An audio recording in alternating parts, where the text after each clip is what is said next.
North Carolina wildlife officials say fox sightings are on the rise and homeowners are concerned. Several pictures and videos have surfaced here in Charlotte in recent weeks showing foxes roaming around neighborhoods like Dilworth and Myers Park. NBC Charlotte's Rob Hughes spoke to a local wildlife expert. So Rob, what should people know if they come across one of these animals?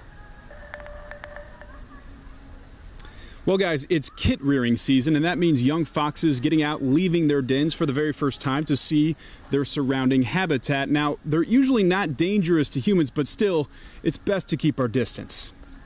We need to keep our wild things wild. Nothing screams wild like a 3 a.m. wake-up call from a fox. Those sounds captured with a surveillance camera on the porch of a home in Dilworth. Usually that's communication with kits, that's communication with mates. That's communicate with other foxes. It may be a territorial cry. Marvin Bachnight from Discovery Place Nature says foxes typically aren't dangerous, but they can carry disease. They can carry sarcoptic mange. They can carry parvovirus, distemper, rabies. That's not normally an issue. These images of a baby red fox were taken in Dilworth. Several concerned people commenting that they looked rabid or mangy.